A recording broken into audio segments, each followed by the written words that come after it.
Before diving into this incredible story, remember to subscribe to the channel and turn on notifications. Here, every story has something to say, and you won't want to miss a single one.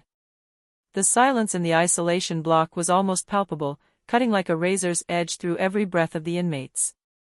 The white walls, dulled by years of minimal maintenance, reflected the harsh light of the fluorescent tubes that never completely switched off.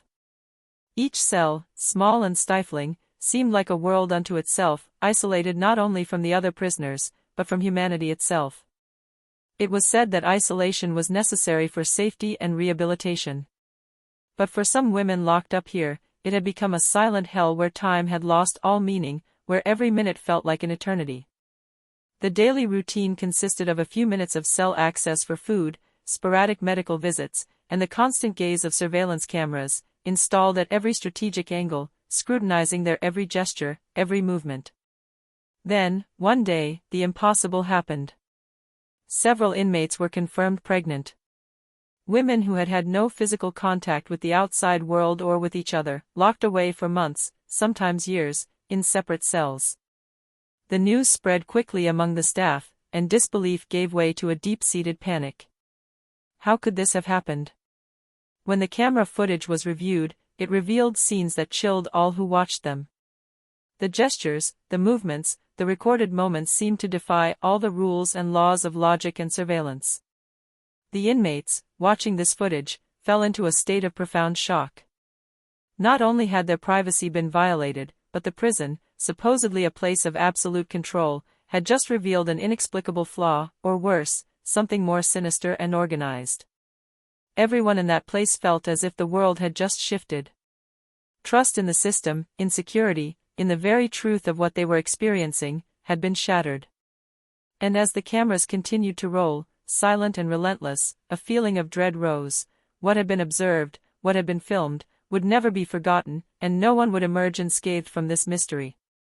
The isolation block at Millbrook Federal Prison was a place where time seemed to stand still.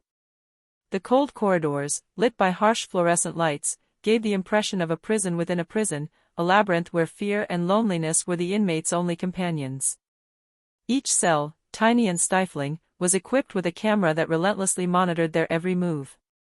Emily Sanders, 28, was one of the women who had been locked up for nearly 6 months. A former pharmaceutical company employee, she had been convicted of financial fraud, but what terrified her most wasn't the prison itself, but the crushing silence of solitary confinement. Every day, she sat on the metal bed, stared at the white wall, and tried to ignore the constant buzzing of the cameras. One morning, the routine was broken. During a routine medical checkup, the nurse announced, almost in a whisper, "Emily, you're pregnant." Emily froze, unable to comprehend. She had been in complete isolation. No contact with anyone. How could this have happened? Shortly after, other inmates received the same news. Jessica Collins, 32, and Megan Price, 26, now shared an impossible secret. Rumors began circulating in the block, pregnancies in isolation. Staff tried to cover up the news, but the shock was palpable. The assistant principal, Thomas Whitaker, immediately ordered the review of the camera footage. Every film was played in slow motion, every detail scrutinized. The results were disturbing, gestures and interactions invisible to the naked eye, but recorded from unexpected angles, cast a shadow of unsettling mystery. Emily, Jessica, and Megan watched the footage in disbelief. The cameras, supposedly monitoring everything, had stopped nothing. Tensions rose rapidly. The inmates, previously silent and resigned, began to whisper among themselves, exchanging glances filled with fear and incomprehension. The prison, intended as a place of absolute control, was now revealing flaws that no regulation could explain. In this oppressive atmosphere, a sense of urgency took hold. Everyone knew the answers would shatter their lives, but no one was ready to face the truth. And as the cameras continued to roll, silent and relentless, one question hung in the heavy air of the cell: who, or what, had managed to break the isolation? Deputy Warden Thomas Whitaker could no longer ignore the situation. pregnancies in solitary confinement were a potential scandal that could destroy the prison's reputation and jeopardize the safety of all staff. He immediately called a meeting with the head of security, Marcus Reynolds, and the IT team responsible for the surveillance cameras. "Show me exactly what happened," demanded Whitaker, his voice tense. "We've reviewed all the footage," Marcus replied, "but there are areas the cameras never covered. And some sequences appear to have been erased or altered." Computer analysis confirmed that several video files were corrupted or missing, precisely at the times when the pregnancies would have been conceivable. Emily Sanders, sitting in her cell, watched the screen with Jessica Collins and Megan Price. Each image seemed to raise more questions than it answered. Meanwhile, the internal investigation began. The inmates were questioned one by one, but they all repeated the same thing: no physical interaction, no forbidden contact. Panic gripped the staff. How could something so impossible have happened? It was then that a young security recruit, Rachel Turner, noticed a strange detail. Some cameras seemed to be pointing at impossible angles, as if they had been manipulated to film unexpected areas. She reported her discovery to Whitaker. "There might be someone inside taking advantage of the system's weaknesses," she murmured. "Someone who knows the cameras and the patrol schedule perfectly." Whitaker felt a shiver run down her spine. The idea of inside complicity was terrifying. Who could betray the prison's trust and violate the inmates' privacy to such an extent? Meanwhile, in the cells, Emily was beginning to experience the first signs of pregnancy, mixed with a deep fear. Jessica wept silently, while Megan seemed furious, unable to understand how such a secure place could have become the scene of this mystery. The cameras, impassive, continued to roll. They had recorded everything that had happened, but the truth seemed more complex than anything the prison could have imagined. And as the internal investigation intensified, one thought haunted Whitaker: if someone had manipulated the system, how many other secrets remained hidden behind these walls? The mystery of the pregnancies in isolation was only the beginning. The internal investigation was in full swing. Thomas Whitaker and Marcus Reynolds were scrutinizing every member of staff. Rounds, schedules, access to cameras, nothing escaped their attention. Yet, despite all the checks, no direct evidence emerged. The pregnancies seemed unreal, almost supernatural. That's when a detail caught the attention of Rachel Turner, the new recruit. While checking the camera logs, she noticed a strange pattern. Some videos had been accessed from an internal terminal at times when no one should have had access. Even worse, the deleted or altered files had been manipulated using a USB drive that couldn't be found. Whitaker immediately summoned the staff for a surprise audit. Each employee had to hand over their terminal and explain their actions. Among them, one woman went almost unnoticed: Vanessa Green, the IT systems maintenance manager. Quiet and always smiling, she seemed unobtrusive, but Rachel had a feeling. "Vanessa, can you explain these unauthorized accesses to the cameras?" asked Whitaker. Vanessa lowered her eyes, seeming to hesitate, then murmured, I didn't do anything wrong. I only thought I was helping." The inmates, from their cells, felt the tension. Emily, Jessica, and Megan knew something bigger was at play. The staff, usually ruthless, seemed overwhelmed by the situation this time. Rachel insisted. "Your actions allowed someone to exploit the system. Every vulnerability, every camera angle, was manipulated.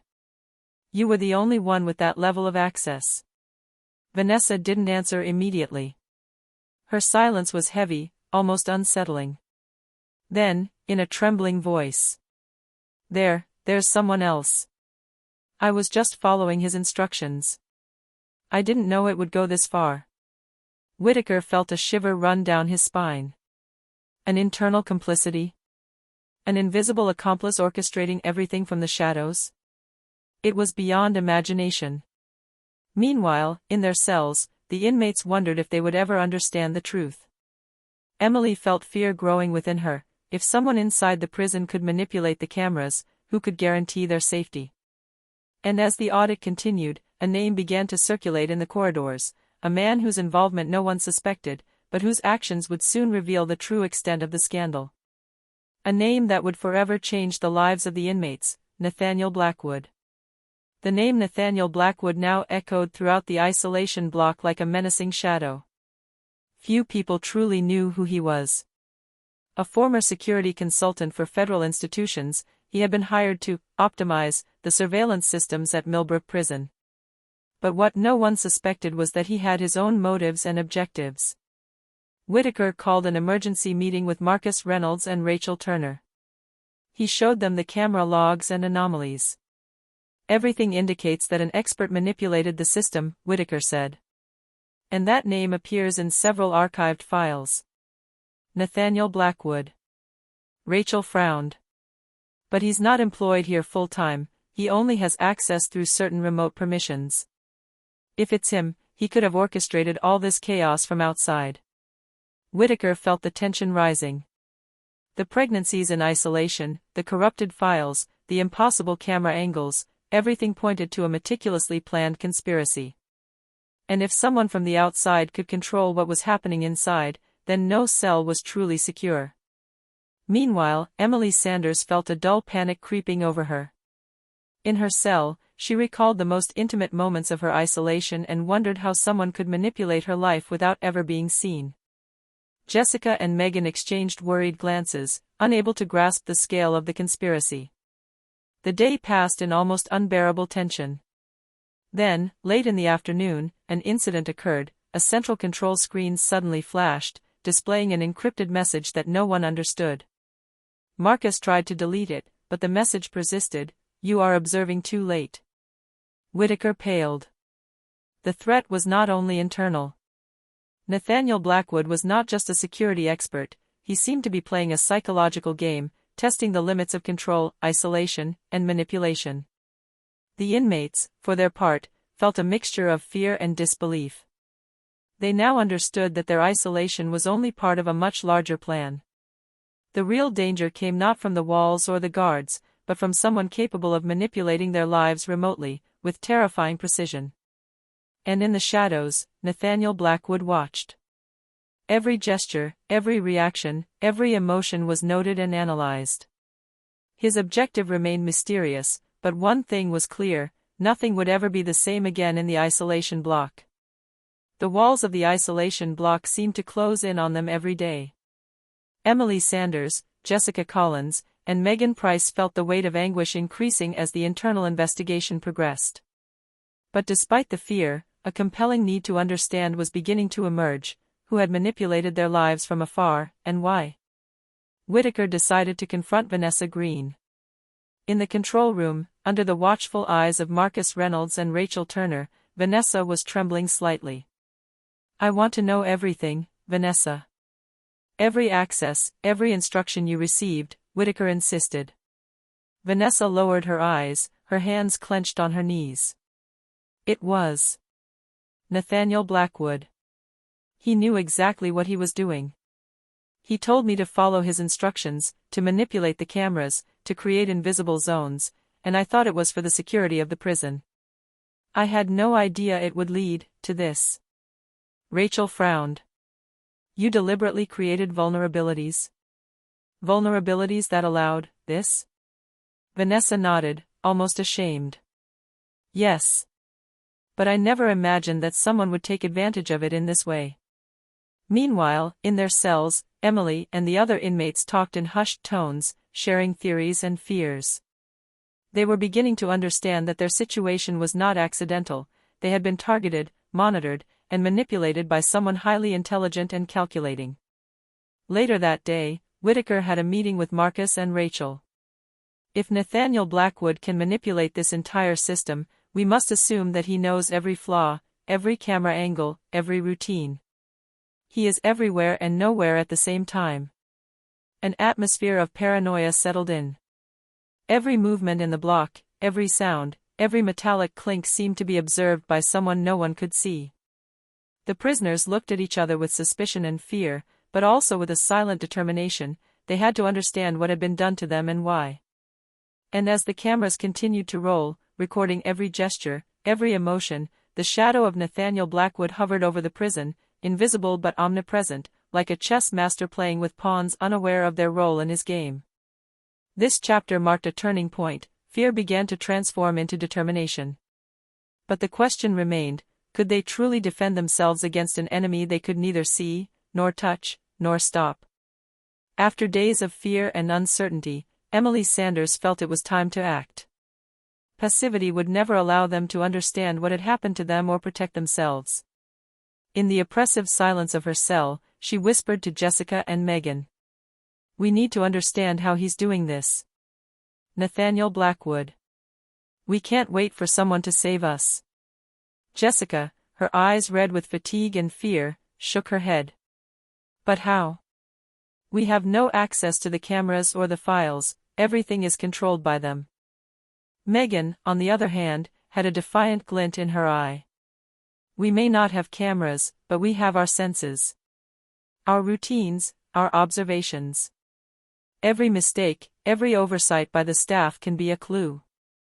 We can start noting what's happening, mentally recording everything we see and hear." The trio began to devise a discreet plan. Every day, they observed the guards' movements, the nurses' visiting hours, and the operation of the security cameras. They noticed patterns in the patrols, blind spots in the surveillance, and unusual staff breaks. Little by little, they compiled a kind of mental map of the prison, an invisible diagram that only a keen eye could perceive. Emily focused particularly on subtle signals, the clinking of keys, variations in camera light, and even the guards' breathing in the corridors. Jessica, with her exceptional memory, memorized every detail. Megan, for her part, analyzed psychological behaviors, looking for lapses in staff vigilance and inconsistencies in their actions. Meanwhile, Whitaker and his team continued their audit and research. They were completely unaware that the inmates themselves were beginning to understand, anticipate, and observe.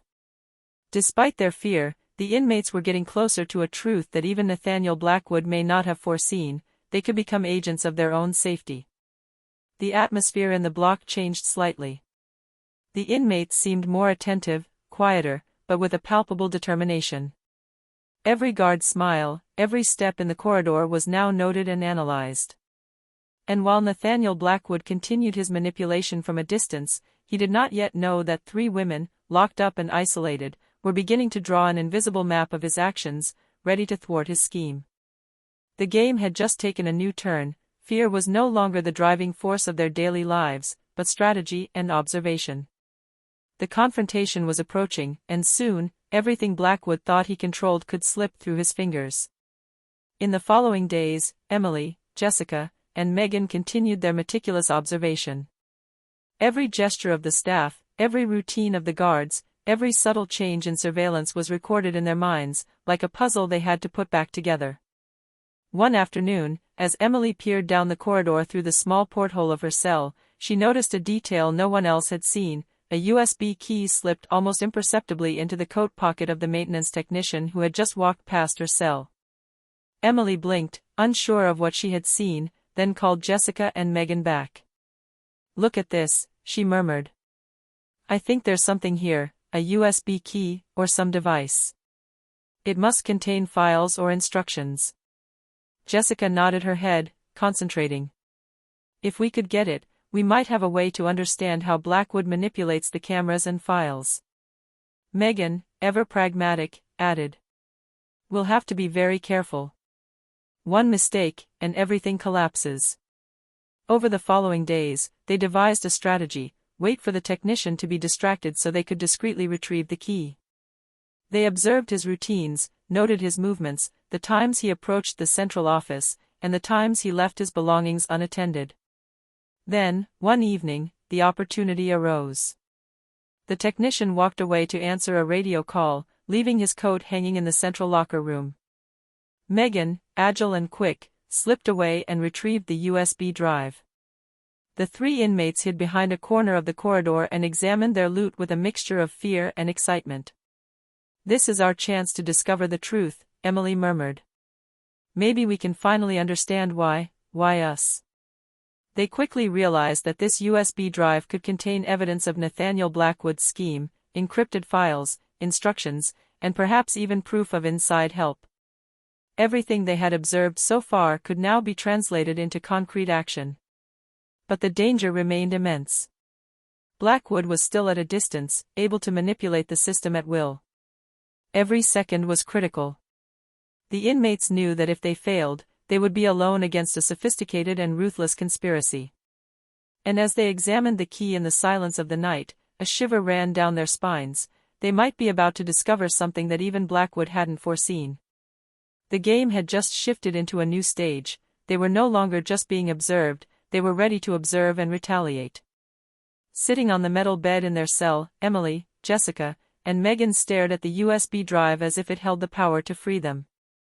The tension was palpable, but for the first time in weeks, they had a glimmer of hope. Jessica, ever methodical, declared, "We need to connect it somewhere. If we can access the files, we might be able to understand what Blackwood did and how." Their first difficulty was technical. They didn't have computers in the cells. But Megan had noticed that some nurses sometimes left unused tablets in the adjacent medical office. A daring plan took shape in their minds: wait until the office was empty and discreetly retrieve one of these tablets.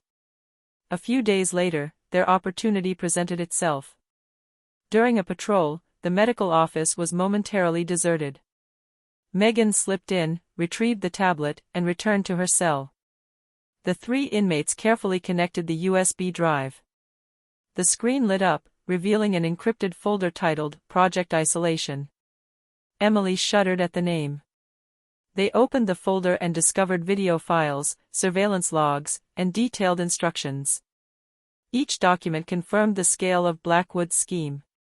"He planned this from the beginning," Jessica murmured. "He knew exactly how to get around every camera, every guard, every routine." The videos showed blind spots, specific moments when cameras were disabled or manipulated, and interactions invisible to the monitors.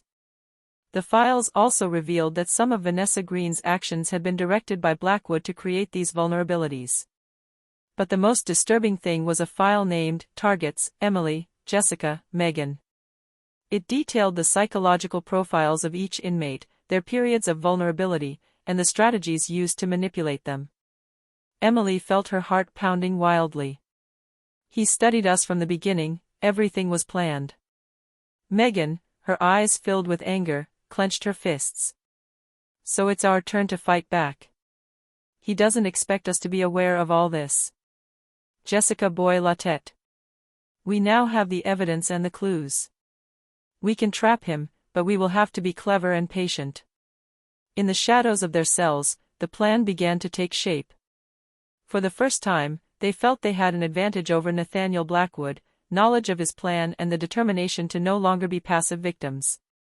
But the question remained: how far was Blackwood willing to go to protect his secrets? And would they be prepared to face the truth, even if it was worse than anything they had imagined?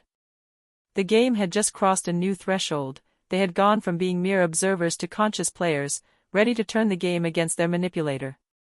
Emily, Jessica, and Megan spent the night studying the Isolation Project files. Every detail of Blackwood's manipulation was recorded: the camera glitches, the guards' routines, and even the moments when his interventions might have gone unnoticed. For the first time, they felt in control. "We know exactly when he acts," Emily said determinedly. "If we subtly provoke him, he might give himself away." Jessica nodded. "We have to make him believe we know nothing, but at the same time create apparent errors in our behavior. He'll come and check, and then, we'll know exactly who or what is behind all this." Megan gave a small smile. "He will fall into his own trap if we play our cards right." The plan unfolded slowly and methodically. They began to simulate unusual behavior, calculated movements within the cell, slightly shifted objects, and even notes left visible to suggest they had spotted anomalies in the surveillance. Every gesture was calculated to attract Blackwood's attention without arousing the staff's suspicions. Whitaker, still immersed in the audit, noticed subtle changes in the inmates' behavior, but he had no idea what their plan was. To him, they simply seemed anxious or disoriented. Then, one evening, something happened. A technician made a mistake while reactivating a camera that Blackwood had tampered with. A small red light flashed, signaling unusual activity on the network. Emily, Jessica, and Megan had anticipated this. Blackwood would intervene to correct this anomaly. And he did. A few minutes later, an unexpected signal crossed the tablet, a remote access, almost instantaneous, from an unknown location. The inmates held their breath. For the first time, they had managed to draw Blackwood into their field of vision, even if only through a digital channel. "He's there, he's watching," Emily whispered. "And now we have her first reaction," said Megan. "That's our first victory."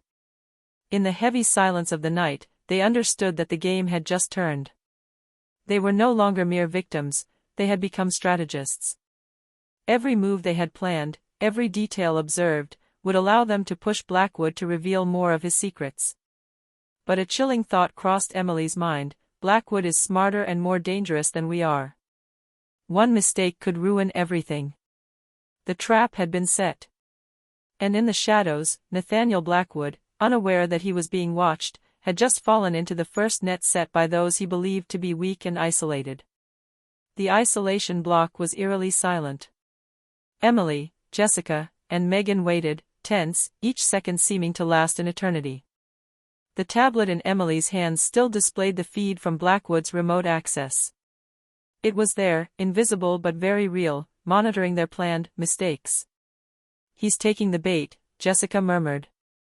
"Look how he's activating the cameras and trying to correct the anomalies." Every gesture by Blackwood was recorded by the tablet, and every movement served as irrefutable proof. Megan began to transcribe the most revealing sequences, file manipulations, artificially created shadow areas, and even the instructions given to Vanessa Green. Suddenly, an unexpected notification appeared, a file containing all of Blackwood's access logs and communications. The trap had worked perfectly. The inmates could now prove that all the pregnancies in solitary confinement had been made possible by deliberate manipulation of the system and not by chance or an accidental flaw. Emily felt a thrill of triumph. "We have everything," she said. "Now he can't deny it anymore." Whitaker, alerted by the signal and the evidence transmitted by the tablet, intervened immediately. The security team intercepted Blackwood's access and located him through the logs. Within hours, he was arrested. Blackwood tried to deny everything, but faced with the evidence gathered by the inmates and verified by the administration, he could only break down. In the block, a mixture of relief and disbelief settled in. Emily, Jessica, and Megan stood side by side, realizing that they had just triumphed not only against Blackwood, but also against the helplessness and fear that had dominated their daily lives. Vanessa Green was questioned again. She admitted her role and fully cooperated to repair the vulnerabilities she had helped create. Prison staff took immediate steps to strengthen security and correct each manipulation. For Emily, Jessica, and Megan, the victory was more profound than mere justice. They had discovered they could take back control of their lives, even in the most extreme circumstances. The nightmare of isolation hadn't broken them, it had made them stronger, more attentive, and more determined. And while the cameras, now properly secured, filmed the block flawlessly, a lesson became clear to all: no manipulator, however clever, can underestimate the strength and ingenuity of those he believes to be vulnerable. The prison walls were no longer just a space of confinement. They had become the stage for a lesson in courage, observation, and strategy. Emily, Jessica, and Megan stood tall, proud and invincible, ready to face the future, now free from the fear that had paralyzed them.